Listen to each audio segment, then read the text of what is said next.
Great compassion. My illness comes from great compassion. Vimalakirti. Small compassion is made up of all the tender, everyday, spontaneous, local, humble things we do for each other. Great compassion is really the compassion the universe enacted when it gave birth to itself, gave birth to each of us. It's the reverberations throughout time and space of that first unfathomable gift. Small compassions are the way we give voice and flesh to that original vow, the way we reproduce the gift in the actual moments of our actual lives.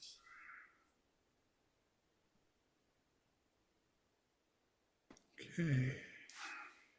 Can you scroll? There we go. I had to take that in. Uh, well, in terms of taking it in, I'll say. I haven't Okay. heard that distinction before. Has anyone? Oh, No. And I had a question for Starlet, and that is, um, was there one moment when the universe was created? It doesn't matter. Well, actually, Hawkins came up with an idea because the Big Bang, we considered that the beginning of the universe, but it already existed, all that energy. Where did that energy came from? But Hawkins, he actually realized with this theory that where there's nothing and nothing happens, particles starts to appear on their own. It's like it is meant to be. So I leave you with that. So what's the answer? Was there one The moment? no, the answer is It that always was? it is innate. So when there is nothing, things will start to appear. So it is inlaid in the fabric of the universe to exist. And so, are we talking about dark matter? No, basically, the smallest components of particles are the ones that starts to appear on their own.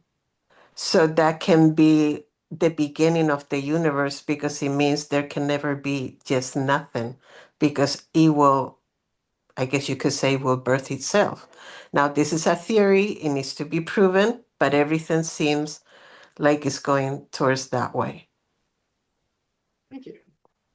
Cassie, since we have Anne and Len now, Sure. Let's why don't you reread start that from the first top. paragraph? It's so special. Welcome home, Anne. Thank you. Can you give me the title again, Kim? Great compassion. My illness comes from great compassion. Vimalakirti. Small compassion is made up of all the tender, everyday, spontaneous, local, humble things we do for each other. Great compassion is really the compassion the universe enacted when it gave birth to itself, gave birth to each of us. It's the reverberations throughout time and space of that first unfathomable gift. Small compassions are the way we give voice and flesh to that original vow, the way we reproduce the gift in the actual moments of our actual lives. I'm still trying to wrap my mind around the short piece that says the universe gave birth to itself. I mean, that is just beyond my little tiny mosquito mind. And it aligns with what Starlet was telling us, doesn't it? Mhm. And there's a series of 3 books that Christoph referred to in one or two of his talks about quantum physics. And it says that the most basic components of life, the atom and all its parts, do not exist and do not come into existence except under the perfect circumstances, whatever those are. So as he was saying that in one of his Dharma talks, I was thinking, what a miracle that anything exists if we have to wait until perfect circumstances. Yeah, and the odds are those circumstances rarely occur. Right, and here we are.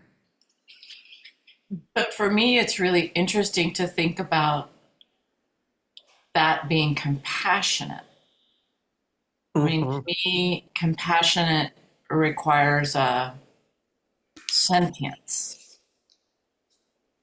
And that the universe, talking about the compassion of the universe, is difficult for me to parse. It's personifying the universe. Okay. Oh, that's the first word. Ed. It does put me in mind of one of those great movie philosophy quotes that says, "You can't handle the truth." So that's all I'm going to say about that. Okay. Yikes. Maybe it'd be easier to just hoist compassion back onto the gurney. But adding this understanding to the mix can be helpful because it gives context and perspective. We are not the manufacturers of compassion or the ones responsible for it. It's already everywhere around us, and pretty much our job is to find ways to ride its currents. Earlier, we talked about how endarkenment is letting your heart be broken open by the world. And in a sense, that's small, tender, everyday, spontaneous, local, humble endarkenment.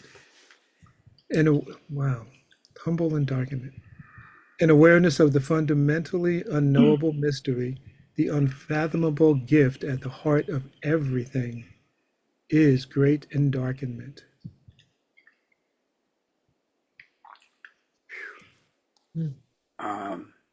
Over the next few chapters of the sutra, Vimalakirti speaks about how making this large context and perspective affects our daily enactments of small compassion.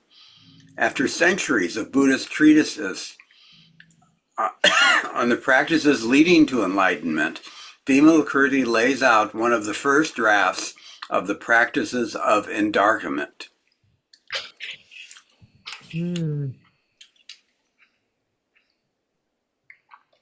So after Manjushri, wait, why don't we?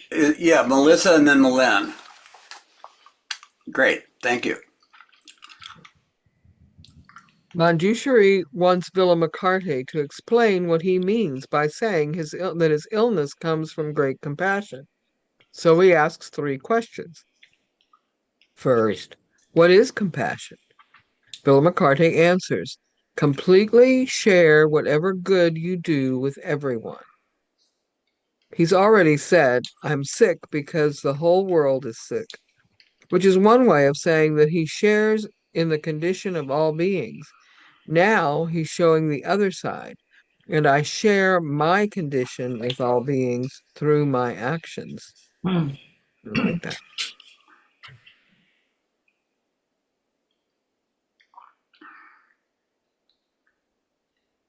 Milen? I lost the point. Oh, there's an exchange. Thank you. There's an exchange on you let the world affect you. Experiencing compassion first as a willingness to be pierced by the pointed blade of life, and you allow yourself to have an effect, letting what is good in you flow from that pierced heart to others.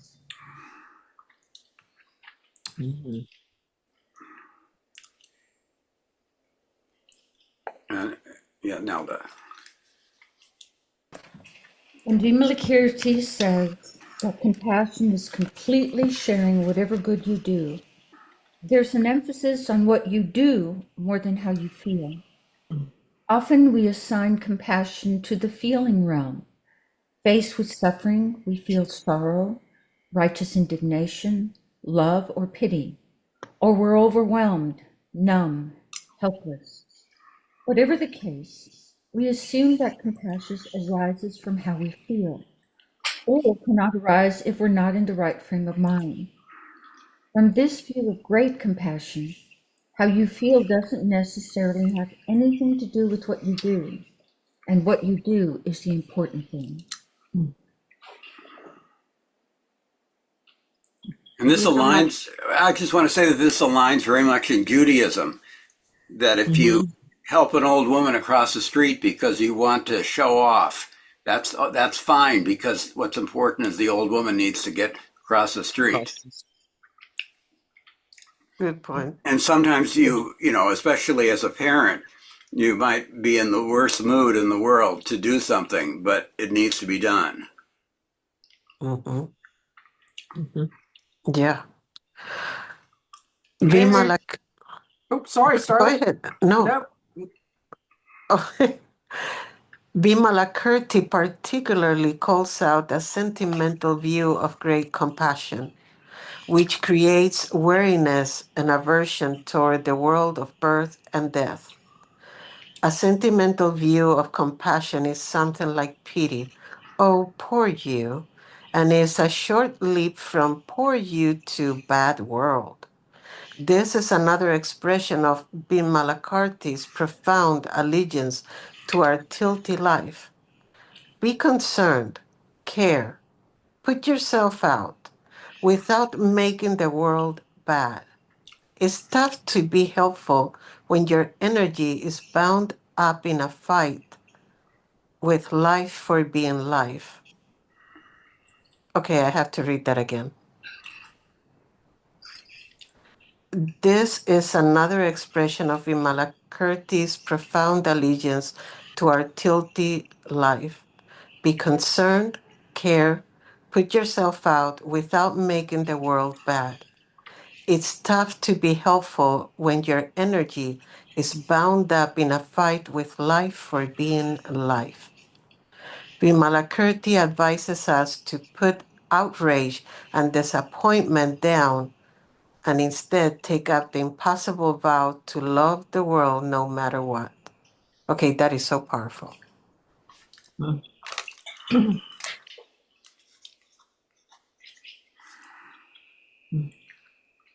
And so we're at the beginning. So Anne, you could go. Okay. But doesn't intention matter? If you're helping someone, doesn't it make a difference whether you're sympathetic or angry, accepting or judgmental? Of course it does. It's likely to stain and dye the event. But compassion is something deeper than any state, even empathy.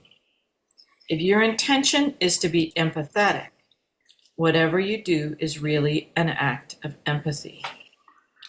That's a noble thing and to be praised, but not identical with compassion, which is the expression of a different intention, our bodhicitta. When our actions arise from there, our feeling states might accompany our desires for the world to awaken, but they can't replace it or block it.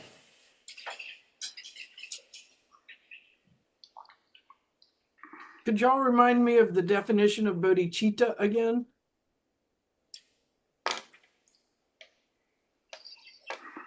I think of it as way-seeking mind. You become aware at some point of searching, of wanting to understand the more. There's lots of other different, but that's how I see it tonight. Kind of our original self, would you say? That drives us. Like it's an energy? It's something, yeah, it's something that arises in us that provokes us to practice, provokes us to search, provokes us to study.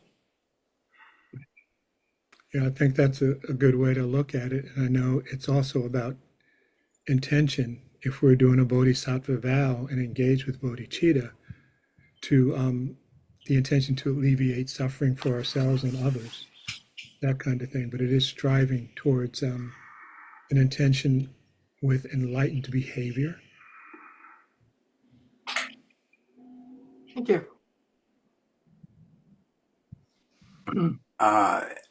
It's mine. Okay. Okay. The startling suggestion is that you don't have to feel empathy or even understand in order to be compassionate. It is possible to be furious with someone or indifferent and still be compassionate. How you act doesn't have to be directly connected to your opinion about the situation. And you don't have to wait to act until your feelings line up with the way you think they should. That's my struggle point. Here's the ancient, strange voice suggesting a different way to think about where our allegiances lie. These days, we often place great value on virtues like authenticity and speaking our truth. But anyone who stayed up all night with a sick child after an exhausting day understands that sometimes compassion calls us to an allegiance beyond our immediate self-oriented concerns. And authenticity and truth are best expressed by a cool cloth on a hot forehead in the early hours of a morning. I really like this. This is very close to my heart. It's not quite, but it's kind of the fake it till you make it. You have to know what the compassionate thing is to do, but you don't necessarily have to feel you don't have to feel deeply about that. You can just do it, and if you do it often enough, then it becomes part of you, rather than it having to be part of you before you can do it. It's In the first part of my that take on it. paragraph is like almost verbatim something I'm going through with a friend, ex-friend, a friend with a sticking point, a practice edge. It was just like, man, that is exactly to the T what I have going on internally. That was really nice to have. The being furious with someone but still being compassionate. Yeah, yeah. Or waiting to act until everything gets lined up instead of knowing the action that needs to be and holding it instead of taking it. Yeah, Yeah. I'm wondering if it's because we have many brains that they're almost like opposite, aren't they? Yeah. Yeah. Yeah. To Thank you. me, this is reminding me of a Christmas story, Little Timmy. Even though that man was just so horrendous, you couldn't be any more horrendous. But little Timmy, he always saw the good in him. And it kind of reminds me of that. And also his nephew that was, no, but I want you to come to eat Christmas dinner with us. And he was the most awful person. But it's kind of like they were offering, hey, come over to eat with us without expecting for him to change. So it reminded me of that. Well, and two, the compassion can be taught, actually. So, my eldest son, who is one of the most compassionate people I know of, really, truly, not just because he's my son, but he's on the autism scale. And when he was little, sometimes really didn't understand what the thing was he should do, right? He knew that there was something, and other people obviously caught it, but he didn't know necessarily. And it was really a matter of step by step showing when somebody's hurt, you give them a hug, right? When somebody and really talking about it and showing who's gonna get it all by himself. And I can see how the repetition and doing it has created in him a real sense of compassion that I don't see sometimes in other people.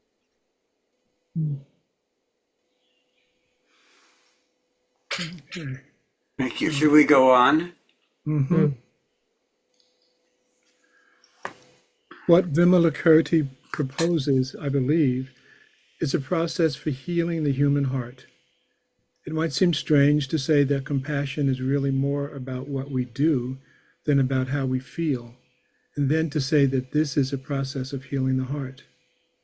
Vimalakirti is suggesting that we settle the desire, love, passion, or intention of bodhicitta in the middle of our lives and begin.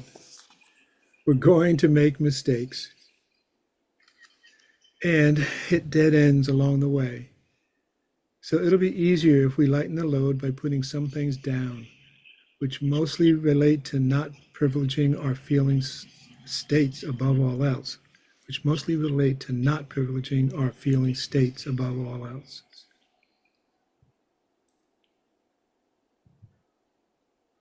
Mm-hmm.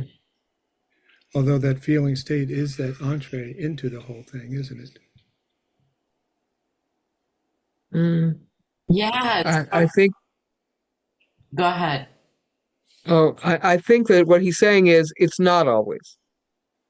The feeling state is not always the entry. The entry is being aware and understanding what the steps are to showing someone compassion or showing whatever, even if you don't have the feeling, because sometimes you won't. But if you follow the steps, Well, you can that's start to interesting. turn your heart around. You Yeah. said be aware. Be aware of what if you don't have that feeling or some connection to it? Well, the way we did it, if you, again, my son didn't know to give a hug. You have to, I think sometimes you have to have help with that. But you look around you and you see, aha, when that person is thirsty, someone gives them a drink. I didn't think of giving someone a drink. I'm not thirsty, so why should I worry about that person being thirsty, I got what you're right? saying. Yeah, So, but aha, that person is really, really thirsty. And I'm not, but it doesn't matter that I'm not. The compassionate thing to do, although one probably wouldn't phrase it that way at that point, is to give the person a drink of water. And then that next person that you see that is thirsty, you go, oh, the last time I found a thirsty person and I gave them a drink of water, they felt better. And I felt, that I had done something to help them. Okay, so now, we're going to help the village dig a well. It can be step by step like that.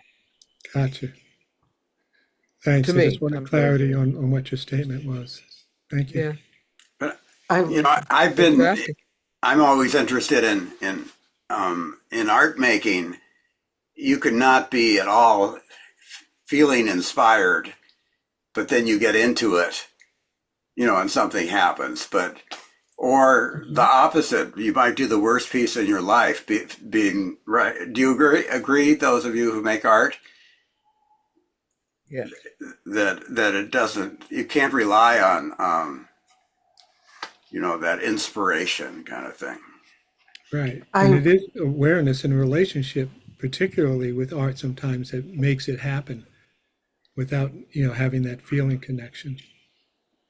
I would like to point out that I I see a lot of people that do this on a daily basis in their profession, like for example, a surgeon or a doctor or a psychologist. They cannot wait. Okay, let me wait until I'm centered and having a very nice day for me to do this. And you can have somebody that may be going through a lot, maybe a psychologist, and they have to go there and help others. And they are not the ones getting the help. Even though they're getting paid for it and it's their profession, I do see it as an act of compassion. Oh, definitely. And the same can be applied for a cook. All the people that wouldn't get fed, or even somebody who's picking up the trash. If the trash is not being picked up, oh my Lord, it's horrendous. And I think that, yeah, we do it on a daily basis to put what needs to be done. And it needs to be done, but it is also an act of compassion. I see that in our teachers who often get up at 4:30 in the morning to be at the Zendo at 6:30, whether or not people show up, because it's what needs to be done to heal the world. And that's compassion. I see that. Thank you. Thank you, Nelda. That's a really good one. Thank you.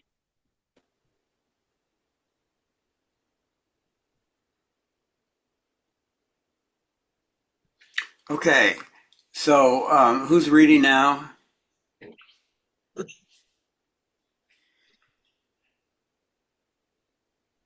Ed just read. Okay, then it's Kim, I think. Han Bo says, feeling compassion is knowing that there's no one to be saved. That's interesting. In other words, there aren't people and things fundamentally different from you falling into the category of those who need to be saved. Yourself falling into the category as the one who's doing the saving. We are all here in this thin band of life between rock and space. And we lift each other up and we push each other down and we help and we don't help and we receive help and it goes around and around. Sometimes we offer compassion and sometimes we receive it. And often those two things are so intimately intertwined, it's hard to tell one from another. To put it in koan terms, sometimes you're the host and sometimes you're the guest. There's humility in this understanding and perhaps a bit of relief. Which of the many possible bodhisattvas are you in this situation? What bend does your intention toward awakening take? Which of the many possible bodhisattvas are you reaching your hand out to?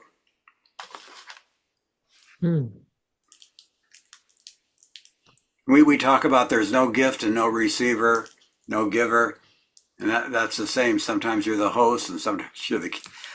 It's very fluid. And I think the phrase here, your intention towards awakening, is a good description of bodhicitta. I like that. But I also wonder if that's not a feeling state. I mean, I think that arises as a strong feeling.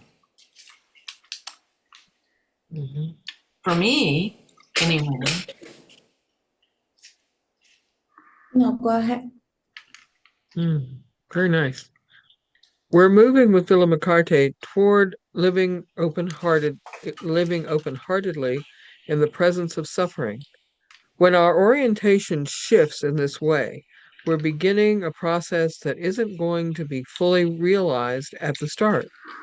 Compassion is first a vow, an intention, a commitment. That's not just preparing for compassion. That's try it again. Sorry. That's not just preparing for compassion. That's already compassion as it is working toward responding in ways that are helpful regardless of how you feel, to whatever extent you can. The willingness to share whatever good you have, even without complete sympathy or understanding, is full-blown compassion because it is the good you have, and that's what full-blown means. because it is much as you can do with all of it.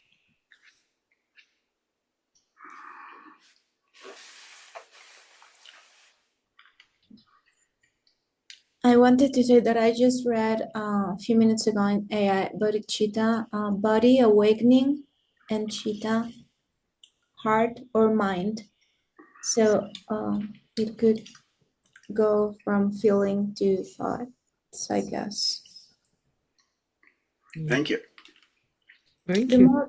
You're welcome. Vimalakirti reminds us that compassion isn't a project of the ego focused on reaping the rewards of doing the right thing, but on sharing whatever is good in us. Whatever skills and arts we have, whatever largeness we possess, however, we can be helpful over and over again. The good in us belongs not to ourselves, but to the world. It is a migratory bird that for a moment has come to rest in us, which we shelter and feed and send on its way. What a beautiful line. I love that. A migratory bird that for a moment has come to rest in us, which we shelter and feed and send on its way. And even that could be used as a description of thoughts that are in our head when we're sitting. A migratory bird. You know the poem, The Guest House.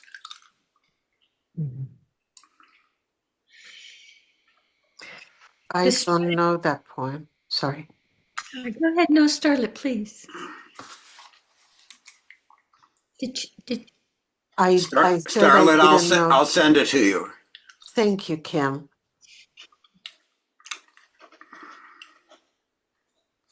The strategies the ego employs to wrest our attention from the work at hand and back to itself, stances like self-righteousness, judgment, or guilt, and actions like squandering our resources and depleting our energy, work against compassion, great and small.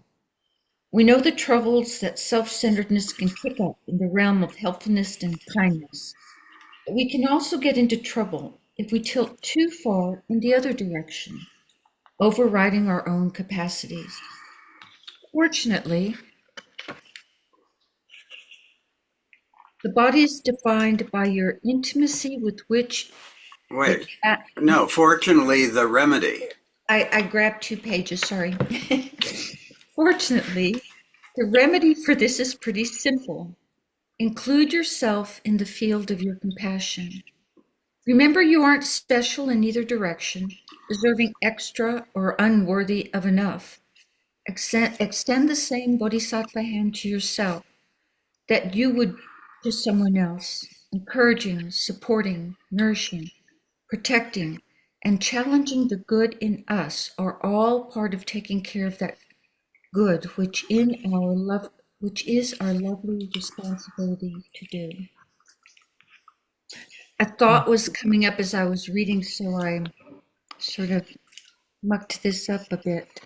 I remember, and I don't know why this has stuck with me. I remember when John Eric was head student, and I don't know if it was in his initial service or as he was exiting that role and different people asked questions. And I remember Jessica went up to him and said, John Eric, I'm paraphrasing, I don't know how you do it. You always find time for you. And at first I went, ooh, what's that about? And then John Eric came back with the absolute most beautiful response. And he said, well, the bodhisattva vow is to save all beings, and I'm one of them. Self-care, yes.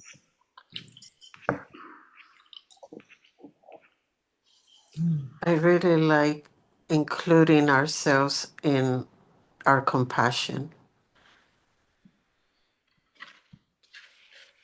Comfort.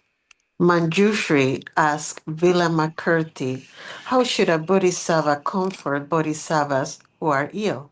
Okay, I like this. Manjushri is interested in how the vast perspective of great compassion affects what we do. And so he asked, how should a bodhisattva comfort bodhisattvas who are ill? Vimalakirti replies, remind them that the body is impermanent, but don't suggest that as a result you should repudiate the body.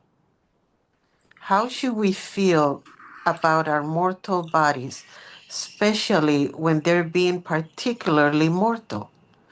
Once Dongshan was asked, among the three bodies of the Buddha, what body doesn't fall into categories?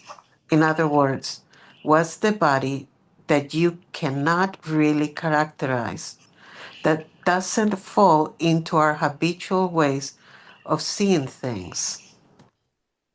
Dongshan replied, I am always intimate with it. Um, this body is defined by your intimacy with it rather than by your opinions about its conditions. It is made of that intimacy, which is what great compassion feels like up close, against your skin. What does it mean to be intimate with your body in whatever its condition or state? This begins with letting your body reveal its condition to you without interrupting with preconceptions and judgments or jumping too early to fixes. There was a footnote there, the The Trikaya. three bodies of Buddha. Yeah, you want to read it? Sure. Nirmanakaya, the material body and world. Sambhogakaya, the dream body and world. The Dharmakaya, the body and world of the vastness.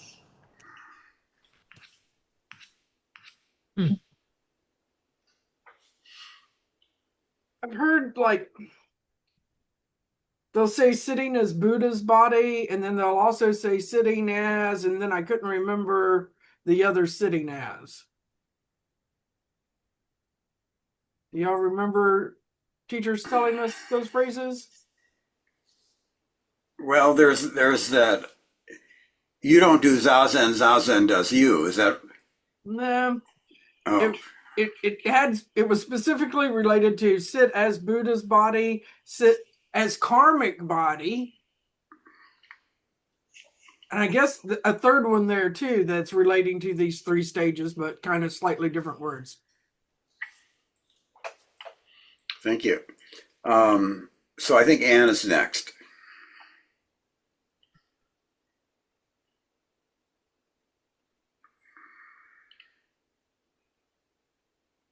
Anne, I think you're still muted. Okay. In his answer, Vimalakirti is breaking the early Buddhist bond between impermanence and aversion.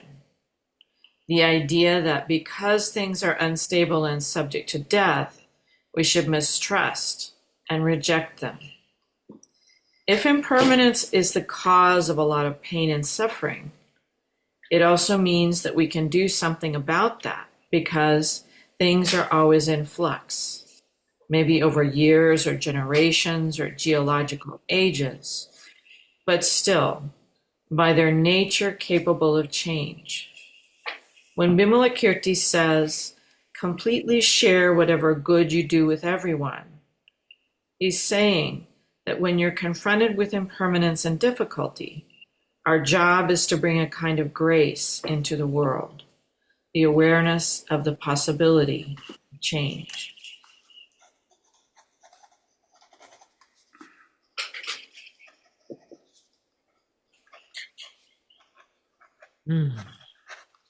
The second Is there an way, attach? Is there an attachment there? I mean, I had a praxis discussion with Nate the other day, and I said, "What place does hope hold in Zen Buddhism?" and it was a lovely discussion. I won't go into the details of that. So it says at this very end, completely share whatever good you do with everyone. He says that when we're confronted with impermanence and difficulty, that could be like old age and death and all that comes with approaching yours, our job is to bring a kind of grace into the world, the awareness of the possibility of change. And so I went, So guess what? As I get older, it's changing, but it's not getting easier. And so, long ago, I learned you only have two options in life: to change your attitude or to change your circumstances. I mean, that's pretty much it in life, whatever comes. And so, since I cannot avoid death, I've decided to accept it. Because whether I do or not, it's coming one of these days. And so that just is an unclear last sentence to me. Our job is to bring a kind of grace into the world. Check, I have that. The awareness of the possibility of change. Well, change is probable. And so I'm really unclear what he meant by those last few words. Trudy was way, just talking about go Trudy was ahead. just talking about that we are neurologically hardwired for permanence. It's where we get a sense of safety. So to me that her words were coming up there, the awareness of the possibility of change, because our default line is to create permanence because that lets us feel safe enough to be in the world.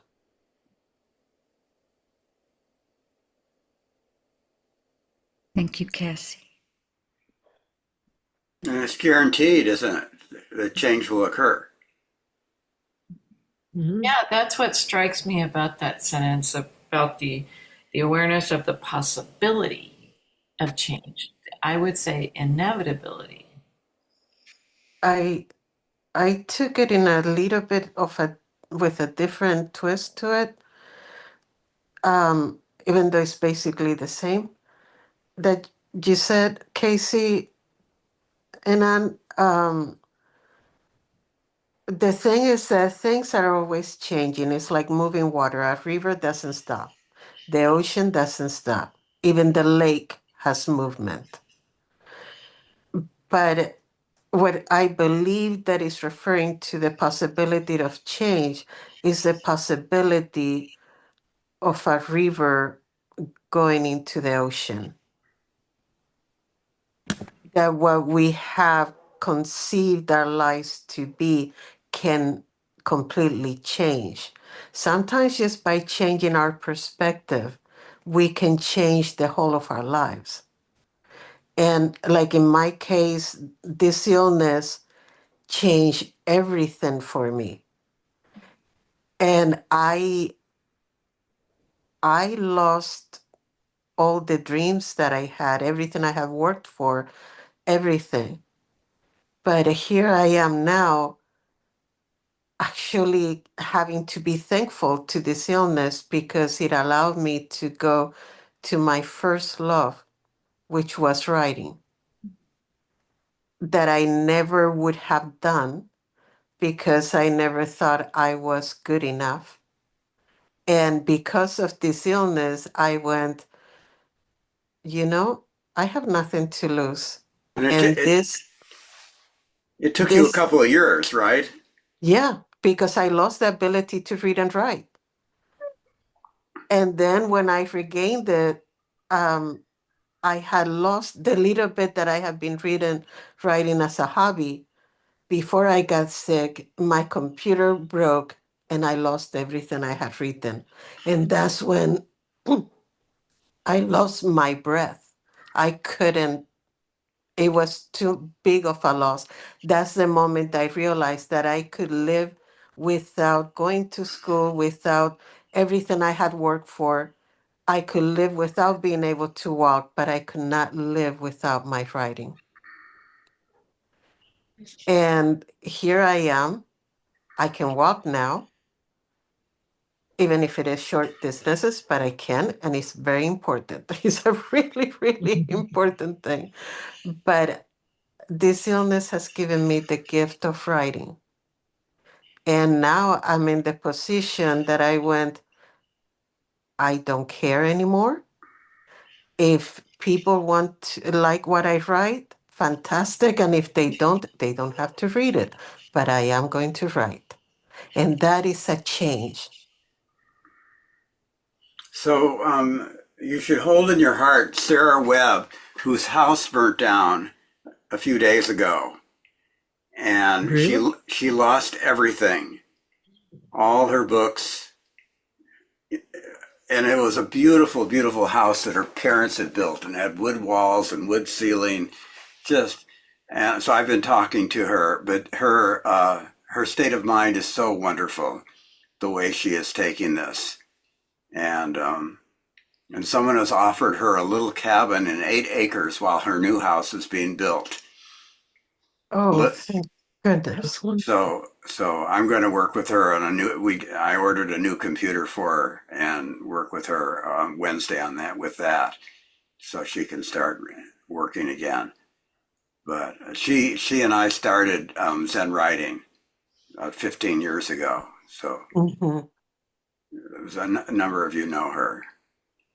Mm. Where Yes. does she Thank you for Anyway, saying live that. here in town? Thank you for saying that because I've been trying to get a hold of her all week, and oh I didn't know. I didn't yeah, know what yeah. She happened. doesn't have a. She uses her daughter's phone now, or Okay. she doesn't even have a email. Was that house in Austin, Kim? No, it's No, out on. I can't remember the place on a lake. it's out on the lake. It's out on Buchanan, uh, Hmm. up near Inch Lake. Also, that idea of the awareness of the possibility of change. This wonderful philosophy teacher I had said, "Don't get married in a place where it's hard to get a divorce." And that I thought of that with the awareness of the possibility of change. You know that. How about don't get married? Well, So, isn't the awareness of the possibility of change actually hope, right?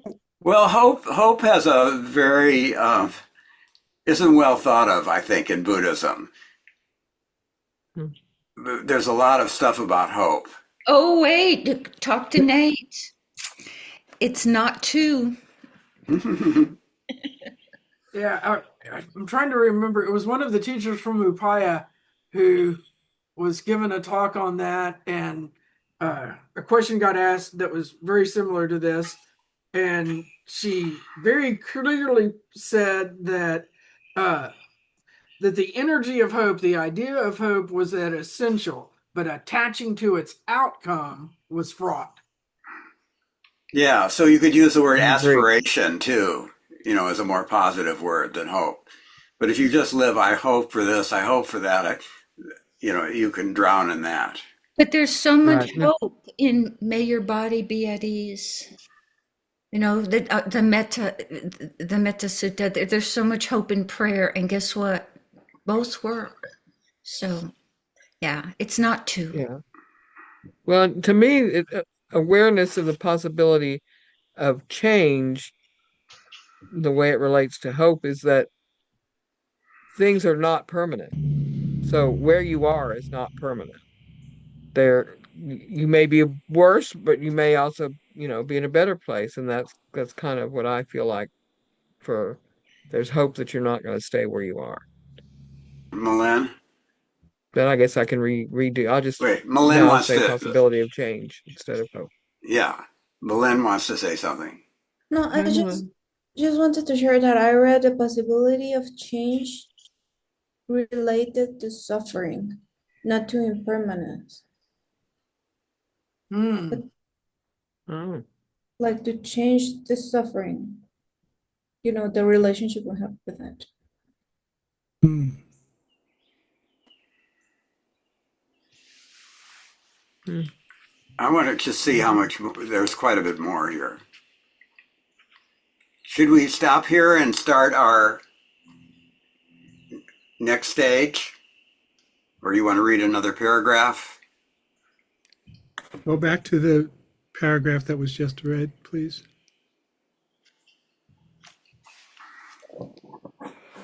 Yeah, this might be a good way to stop at this because it still has a lot of open-ended things for consideration, I think. Should we reread this next time in this answer? Yes, please. Absolutely. Okay, so let me write that down. 54 in his answer.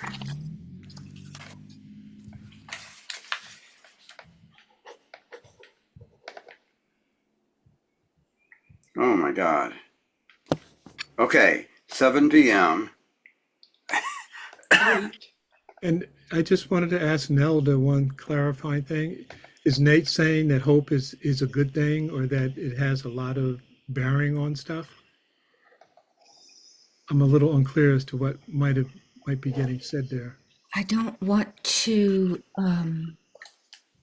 mischaracterize what he said, so I think a good discussion would be to go to him and say, so Nate, what is hope in Zen Buddhism? How does that fit? Yes, he referred me, I was telling about my different parts arguing with each other. One part is saying that hope is an attachment and wishing for things. It has that, and then there's another part that scolds it, that says, oh, no, no, no, no, it's a necessary element. It's in our aspirations, it's in our prayers, it's in the energetic field. I mean, it has that effect. Why send metta to people if you don't have a hope that it works or trust that it works? Why pray for it? And so we had a long conversation about that, and all I can say is at the end of it, both of my parts were very pleased. Yeah, the photographer Edward Steichen said, as long as one has aspirations, there is no end. Yeah. So I guess it's a thing that someone said about how much you attach to it. And are you just like spending your whole life looking out the window waiting for something to come? That would be a waste. And I think it introduces that other distinction of trust. For me, there's a difference between trust and hope. And I will offer metta with the trust that it is effective. It has a consequence. Do you want to start talking, Ed?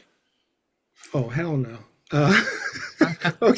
Okay, you can play me on or play me on. Okay, let's see if I can find the timer. Here we go. Oh, we're going to sit first for a minute. Yeah. I got to get my acceptance speech ready.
Okay. This is one of those things, from my humble perspective, which is kind of, Shakespeare summed it up by, oh, what a tangled web we weave. There's so many things involved in not two, not one. And how do you make those discernments? Because if there's hope, that might carry the baggage of expectation. And expectation is an 11-letter curse word in my life. And having that distinction between, there are certain things that I know I have not had hope about, but I trusted that there would be an outcome, and then that trust and that outcome would be tied into intention and non-attachment, not clinging, not grasping. And occasionally, sitting that had an umbrella of being labeled as faith.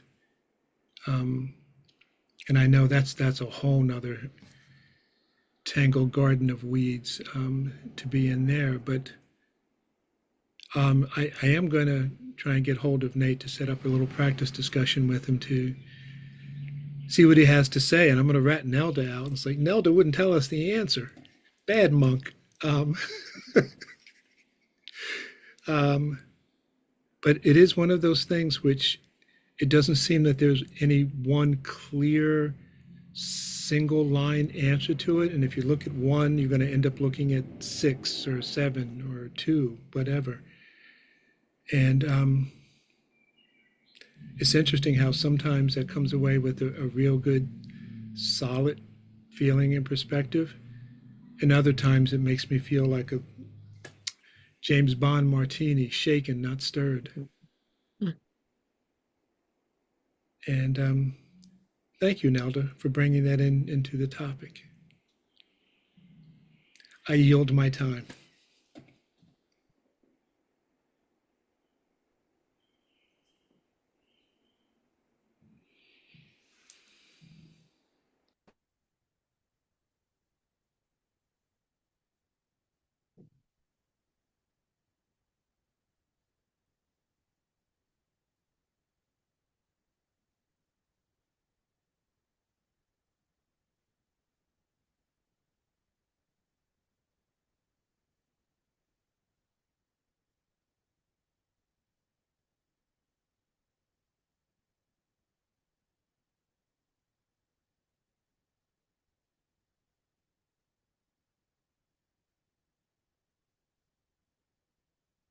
Oh, I guess I'm supposed to pick somebody. Anne.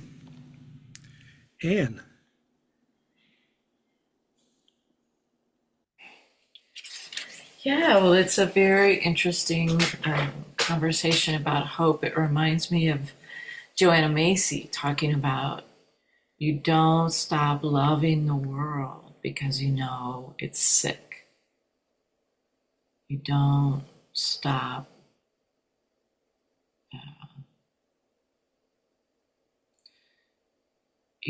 doing things because you love the world, because you know it's sick. And it reminds me of Suzuki Roshi talking about life is like rowing out to the middle of a lake in a boat with a hole in it. That you know it's coming to an end, you know things are changing, but you keep on. You give what the book is saying, that Vimalakirti is saying, that you give the goodness that you have, you share.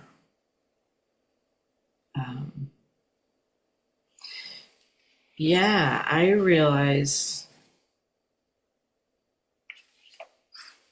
I think I talked a little bit about it at the beginning about the idea of, or this sort of positioning that the universe is compassionate. I've always had a difficulty with that. I've always had a difficulty with saying, what is the verse that we, vast is the robe of liberation, a formless field of benefaction. And I see a formless field, and I see a formless field of generation, of creation. But to me, benefaction or compassion implies a human quality to the universe, to the working of the way things are. And that doesn't resonate with me. And it always is sort of jarring to me that when I hear that. which I feel somewhat embarrassed about because I feel like it's such an antithetical to what a lot of teaching is.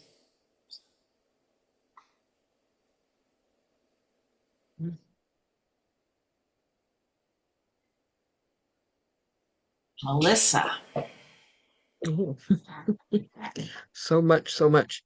Um, I really enjoyed reading this. It sort of, in a way, validated a lot of things that I've always felt. In a way, I've always tried to kind of to live my life. That whole, there are things that you do even when you don't feel like doing them because they need to be done, especially in relationships and with people. And I've been sick a lot in my life as well. And there were just days when I didn't want to get out of bed. I had a friend who had also been ill when my kids were little. And she literally got into bed and didn't get out for quite a while. And in a way, I always admired that. It was like, if I could just do that, just get in bed and pull the covers over my head and not have to deal with anything else. But in a way, what we were reading today showed me that although I struggle mightily with putting myself in that compassionate space, that would not it would not have been compassionate to myself either, not just to the children or to the world or to whatever, but it wouldn't have been compassionate to myself to hide away under the covers and just wait. Not that I object when people have to do that. It has to be done sometimes, but that whole idea of being compassionate even when it's hard, even when it's just what needs to be done, and even if you don't see the results that you want to have happen, right? So my husband and I had this talk one time.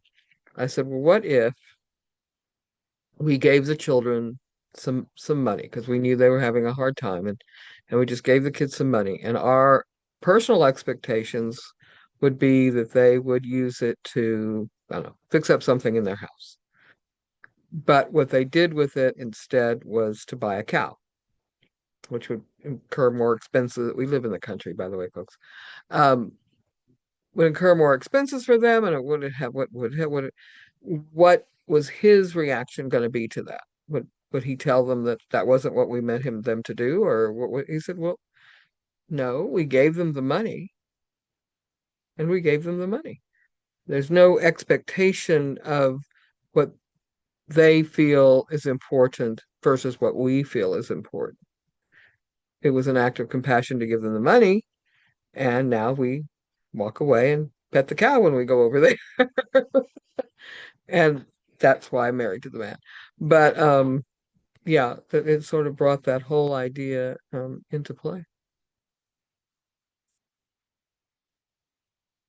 And it's a hard thing to show people, because at least a lot of where I've been, there's such a big circle of people who are conditionally compassionate, are conditionally loving, are conditionally, if you don't fit into that little box that they've built for you, then you don't deserve compassion, or you don't deserve help, or you don't deserve to be loved.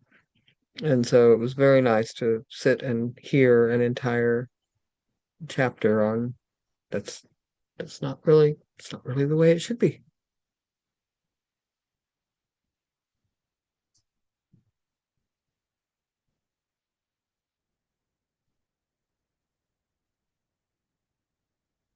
Okay, I'm supposed to pick somebody. Nelda.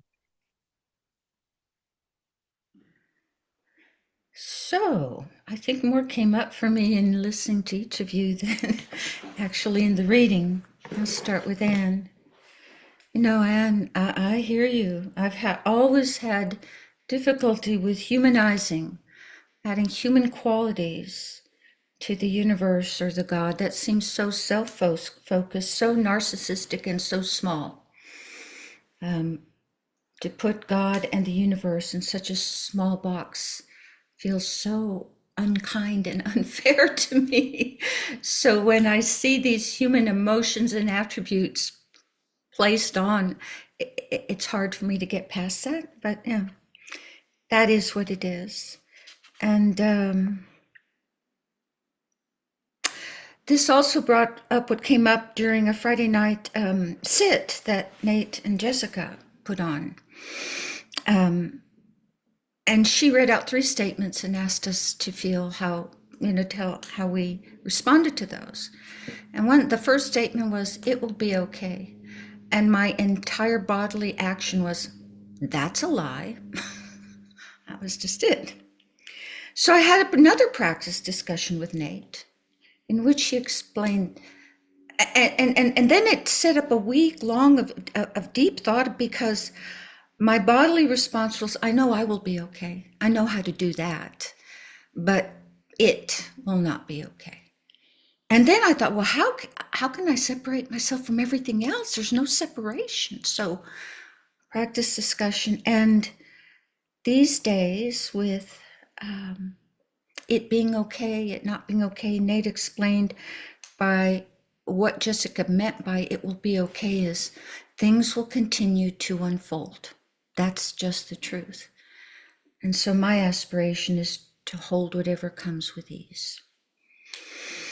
And I think the elephant in the room for me was the very thing Cassie touched on, in that this part about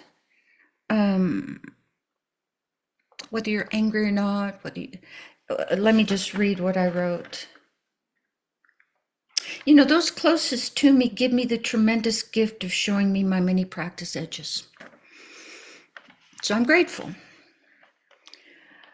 My difficulty is figuring out what compassionate wisdom looks like in those moments. Because like all of us at sometimes, a lot of my friends are a bunch of whiners. That's just the truth. And they want a pity party, and I can't do that. And so I'm caught not knowing what is and isn't compassionate.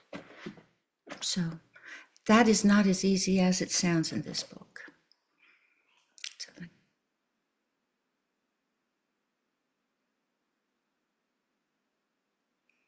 Oh, Milen. Well, it sounded easy to me. I don't know if it's true or not. No, well, to me, it sounded like compassion is not it's not a noun, it's a verb.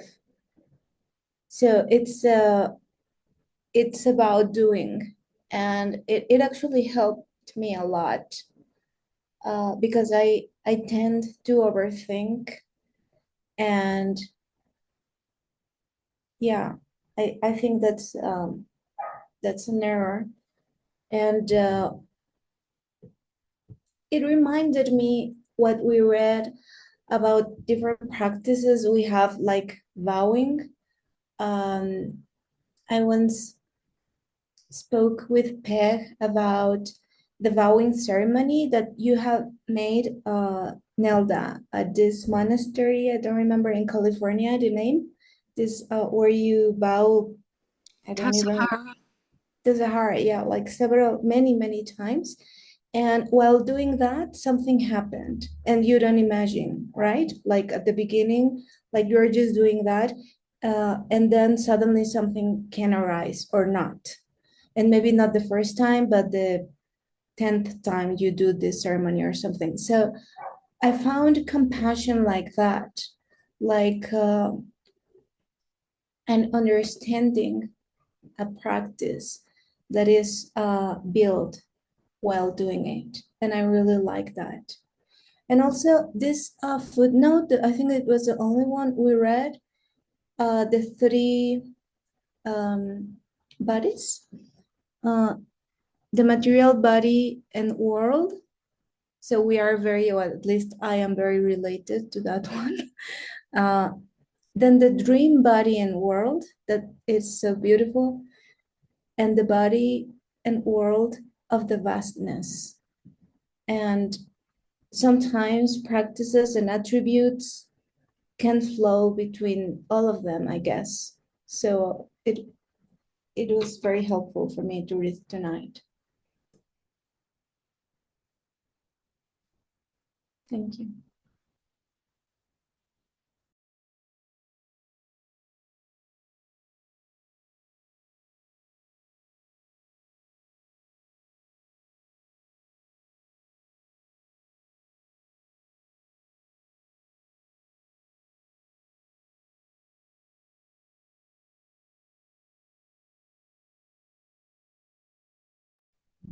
Casi.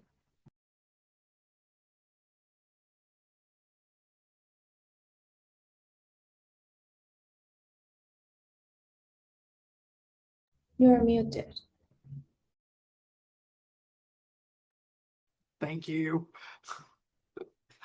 I was struck by the definition of small compassion and large compassion, and, and that on page 42 it was saying um, that we're in an emergency. The world is in an emergency recitation. Needs an emergency recitation, and that's compassion. And that we might have compassionate action that comes forward and leaves at different points and is, sometimes self-centered, back to self-centered, and back to acting in compassion, and that's a flow within us, but that there is this base of connection that is the big compassion. And that if I hold or attempt to imagine, conceptualize, connect with that big compassion, then I don't treat one thing as sacred and one thing not as sacred.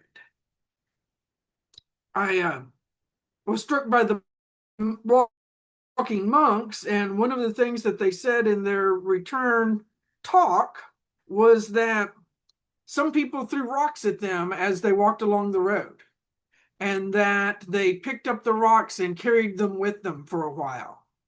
And when they got back home, they put the rocks in the garden and transformed the rocks that were thrown in anger and self-centeredness into the part of the beauty of their courtyard.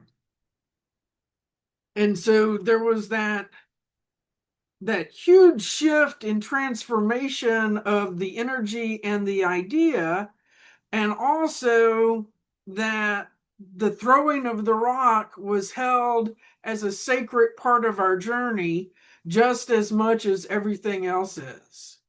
So that I'm not trying to have one thing that's pure and one thing that's not as pure, that the idea and interaction of endarkenment is a function of enlightenment.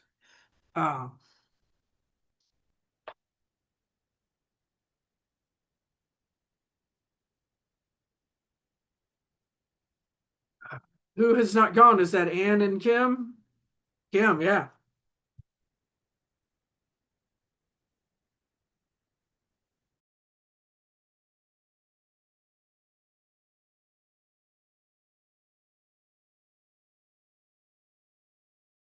Who did you pick?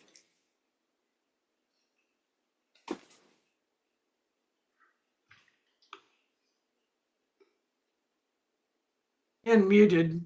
Give yourself those other 30 seconds. Uh,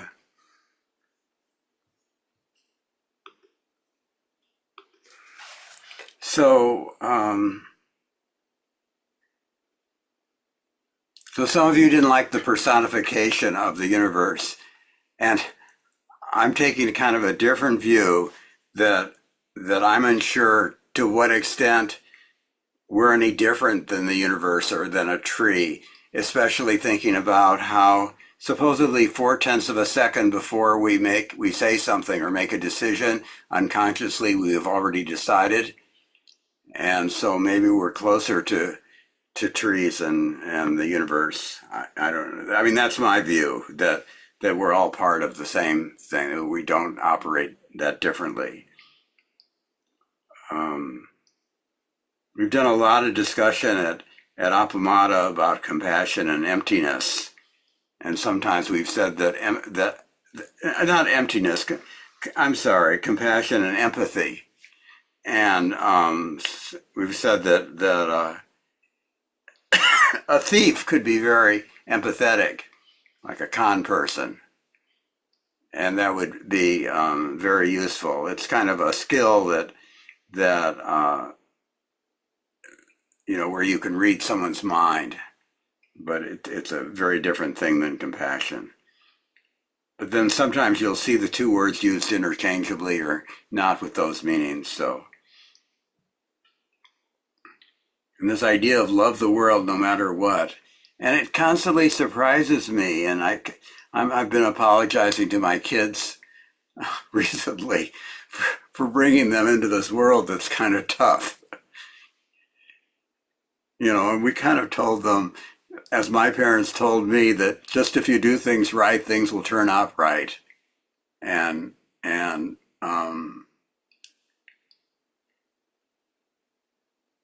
that hasn't that doesn't happen all the time. In fact, the default is that life is challenging. Having a 16-year-old boy who's kind of like having trouble with the world, or being at the University of Texas as a faculty member, all those things are really tough. I wanted to mention Joel's class that starts tomorrow night. It's a 6-week class on Suzuki Roshi, and it will be held in the form of zazen and sharing, which has been very popular and well constructed, I think. And I'm looking forward to it, and I hope others of you are. And also, we need someone to edit the recordings. What time is the class? And I'll volunteer to edit the recordings. Oh, Cassie, thank you so much. It's 6 to 7. Okay. And it starts tomorrow night. And the class will automatically be recorded.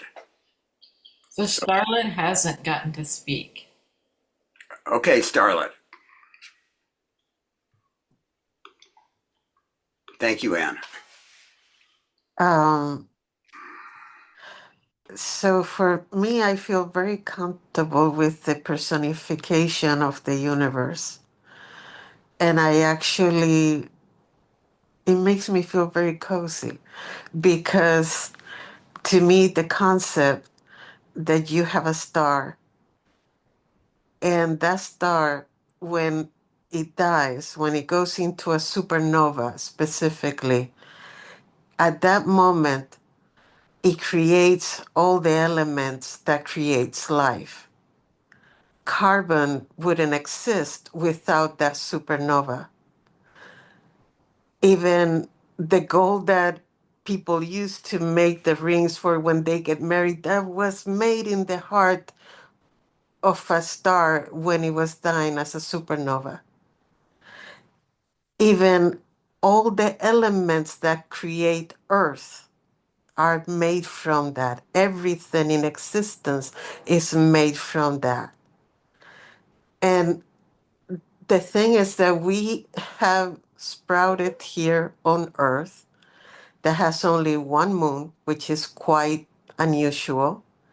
And the moon is the perfect size and at the perfect distance where we can observe when there is an eclipse. We can observe the corona because the moon literally blocks completely the sphere of the sun. So the only place in the whole solar system where that is visible, where that happens, is actually here on Earth. No other planets with any of their moons can observe that. And that has given us the possibility of learning about the stars. So to me, it is not only that the universe gave birth to itself, but it gave birth to us so we can see and acknowledge and study the universe. And I also feel that when we say not one, when we say we are the universe, how can the universe not be sentient if we are the universe? And besides that, no life exists just on their own. The environment where we live is a fundamental part of it. We cannot survive without the rocks and the waters and the trees and all of it. And I think that's beautiful. I think that makes us family.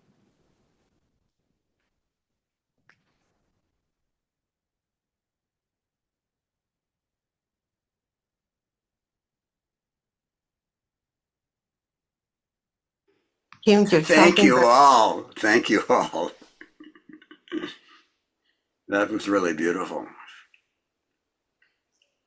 Have a good May, rest of the evening. may Yeah. I ask about the class from John? Is that available for everyone? Oh, yes. And if you go to the Apamata homepage, there's a button to register for it. Oh, cool. Thank you. There's a cost for the class, but no one will be turned away. So just register if you can't afford it. Okay? Thank you. Thank you. Bye. Well, thank you. Thanks, Welcome home, everybody. man. Take care. Wonderful week. See you soon.